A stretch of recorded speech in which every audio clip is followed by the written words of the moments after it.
जो है वो है सरोज स्मृति। सरोज स्मृति सूर्यकांत त्रिपाठी निराला जी ने इसको लिखा है। सरोज जो कि उनकी पुत्री थी, उनकी डॉटर थी, उसके बारे में वो बताते हैं। तो सरोज स्मृति कविता जो है निराला जी की स्वर्गीय पुत्री, यानी कि अब वो इस दुनिया में नहीं है, ये एक शोक गीत है, यानी कि दुख में लिखा हुआ एक गीत है जहां पे वो अपनी पुत्री को याद करते हैं।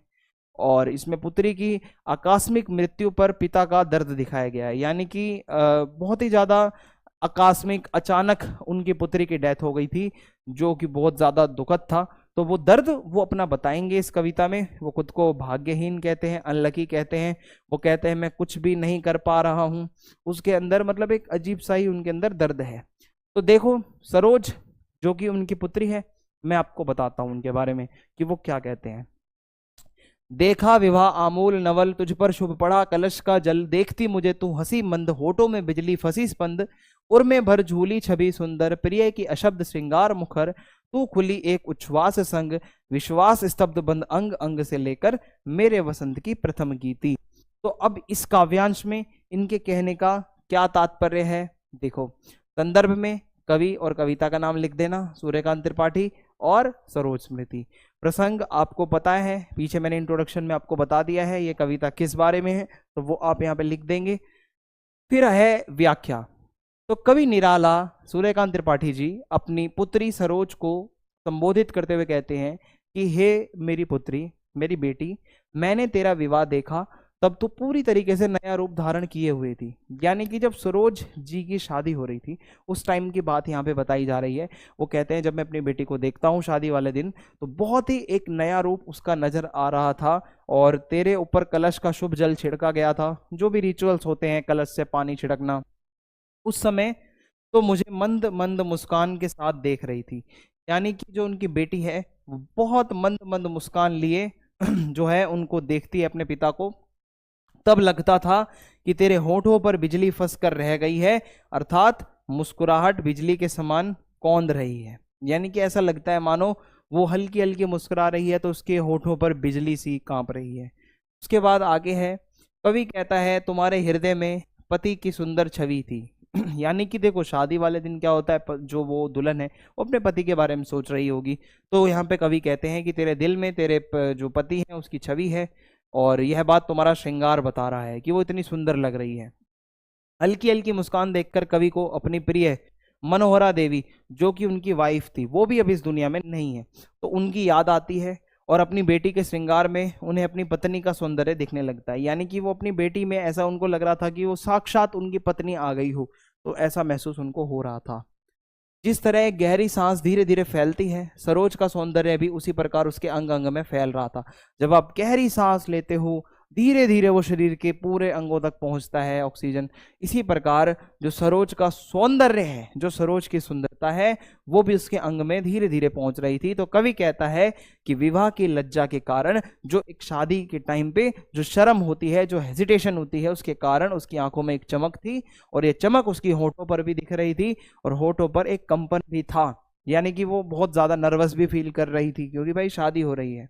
कवि कहते हैं सरोज को एक मूर्ति के समान बताते हुए कि उसे देखकर सूर्यकांत त्रिपाठी निराला जी को अपने जीवन की पहली वसंत गीत याद आ गई। जब पहली बार उन्होंने वसंत के समय गीत गाया था इतना सुंदर, वो टाइम उनको याद आ गया। और वसंत का पहला गीत उन्होंने अपनी पत्नी मनोहरा देवी के साथ गाया था। मैंने बताया ना, उनको अपनी वाइफ की याद आ रही है, यहाँ पे बार बार बार बार उनको वो श्रृंगार में देखकर अपनी वाइफ की याद आ रही है। फिर उसके बाद अगली लाइन है, श्रृंगार रहा जो निराकार, रस कविता में उच्छ्वासित धार, गया स्वर्गीय प्रिया संग, भरता प्राणों में राग रंग, यहां से लेकर नव जीवन के स्वर पर उतरा। अब अगर ये पूरा का पूरा काव्यांश अगर आपसे पूछा जाता है तो आप उसमें क्या बताएंगे? देखो, संदर्भ वगैरह और प्रसंग वगैरह में ज्यादा डिफरेंस होता नहीं है, बस वही है कि जो आप पीछे लिख रहे हो वो आप डिटो लिख दोगे संदर्भ में, प्रसंग में थोड़ा सा चेंज कर देना। यहाँ पे मृत्यु जब हो जाती है सरोज की, तो उस टाइम पे जो आकस्मिक मृत्यु हुई है उसमें उसका दर्द छलकता है कवि का। तो कवि कहता है कि उसने अपनी कविताओं में सुंदरता के भाव को अभिव्यक्त किया था, और जो भाव कविताओं में रस बनकर बहता था वह विवाह के दिन सरोज में दिख रहा था। कवि अपनी कविताओं में रस देखता है कि जो कविता में कोई कविताओं का उसका रस उसको अपनी बेटी में नजर आ रहा था, और उसकी जो बेटी सरोज है उसका श्रृंगार ऐसा लग रहा है मानो कि वह श्रृंगार गीत है जो उन्होंने अपनी स्वर्गीय पत्नी के साथ गाया था, यानी कि बार बार कहीं ना कहीं उनकी पत्नी की भी याद उनको आ रही है। और यह गीत कवि के राग रंग में उत्साह भरता था। जब जब वो गीत गाते थे अपनी पत्नी के साथ तो उनको एक एक्साइटमेंट आ जाती थी। नव वधू यानी कि न्यूली मैरिड जो एक लड़की होती है उसके रूप में सरोज का सौंदर्य रति के समान लग रहा था। रति जो है वो कामदेव की पत्नी है, यानी कि देवी देवताओं के समान जो है यहाँ पे सरोज लग रही थी, और ऐसा लगता था कि कवि की पत्नी की सुंदरता आकाश से उतरकर सरोज में आ गई है, क्योंकि कवि की पत्नी भी सुंदर थी और उसी की सुंदरता आज उसकी बेटी में आ गई है, यानी कि हूबहू वो अपने माँ की तरह दिख रही थी। तो ये इस तरीके से हमारे देवी देवता हैं कामदेव जी और रति जी।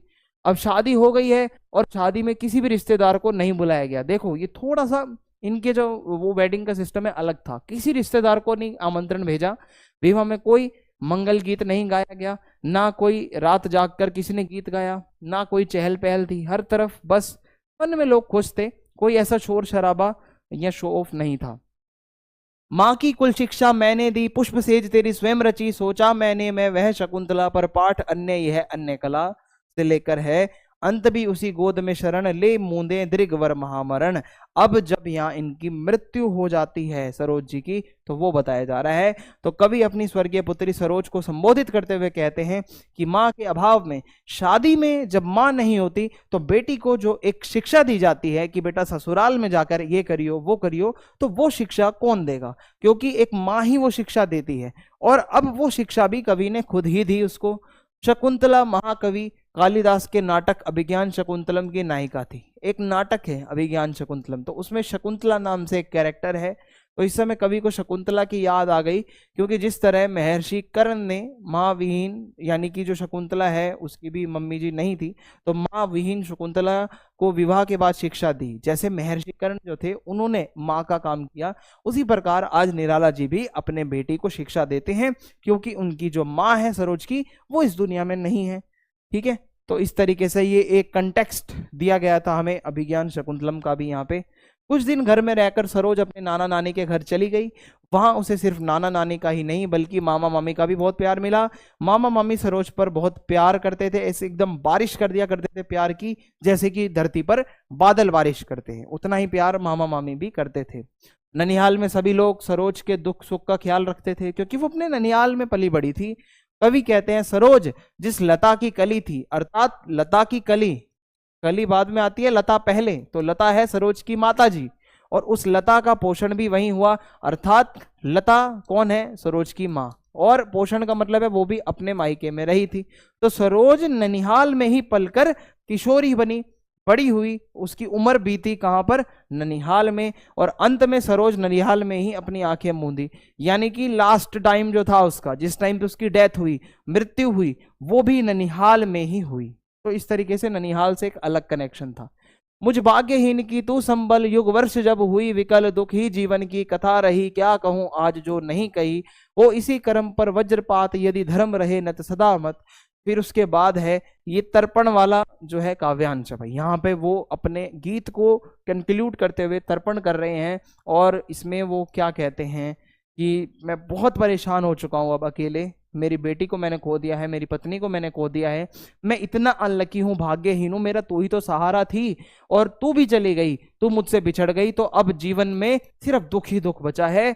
कवि को जीवन में इतने दुख मिल चुके हैं कि कवि जैसा चाहता था वैसा अपनी पुत्री के लिए कर नहीं पाया, इसका भी उसे अलग ही अफसोस है। वो चाहता था अपनी बेटी के लिए बहुत कुछ करूं पर नहीं कर पाया। तो कवि कहता है कि अपने कर्तव्य निभाते हुए अगर मेरे सारे कार्य नष्ट हो जाते हैं, यानी कि मैं अगर अपना कर्तव्य तो निभा के रहूंगा चाहे कुछ भी हो जाए, हे पुत्री मैं अपने बीते जीवन के सभी सत्कार्य, जितने मैंने जीवन में अच्छे कर्म करे हैं, उसका फल तुझे मिल जाए, यही मेरी श्रद्धांजलि है। जो भी मैंने लाइफ में कुछ अच्छा किया है उसका फल तुझे मिल जाए, यही मेरे लिए सबसे बड़ी बात है। अब जो हमारी नेक्स्ट कविता है वो है